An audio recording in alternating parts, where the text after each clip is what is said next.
మీ ఫాదరే చిన్నప్పుడు ప్యాంపరింగ్ ఉండింటే మీతోటి మీకు ఆ ఎక్స్పీరియన్స్ అన్నీ వచ్చేటిగా.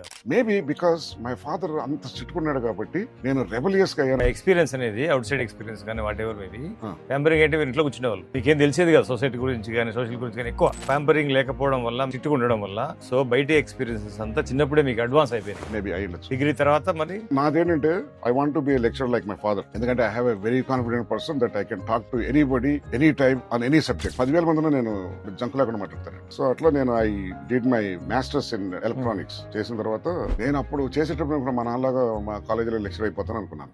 My father sensed it. I'm going in a different direction. Suddenly రోజు పిలిచి అరే పోయి టికెట్ బుక్ చేయండి, బెంగళూరు వెళ్తున్నాం అన్నాడు. I was so happy. So he took me to Bengaluru. My father friend ఒక ఆయన ఉన్నారు అక్కడ, గణేష్ రెడ్డి గారు అని. హీ ఓన్స్ ఎడ్యుకేషనల్ ఇన్స్టిట్యూట్స్ అనమాట. He has a polytechnic college, dental college. Is a close friend of my dad. ఒరే పిలుచుకునేది ఇట్లా అనమాట. ఈ టుక్ మీ టు ఆఫీస్. ఇలాగే 4 o'clock ఈవినింగ్ అట్లా వెళ్ళాము. నన్ను బయట కూర్చోమన్నారు. ఆయనకి ఏదో చెప్పాడు. ఆయన ఇక్కడ ఉండరా, నేను వెళ్ళిపోతున్నా అని చెప్పి వెళ్ళిపోయాడు. ఆయన నేను ఏం చేయాలి, అసలు నేను ఎందుకు ఇక్కడ ఉన్నాను, I have no clue. So తర్వాత ఆయన నాకు he offered me lecturer post in his polytechnic college.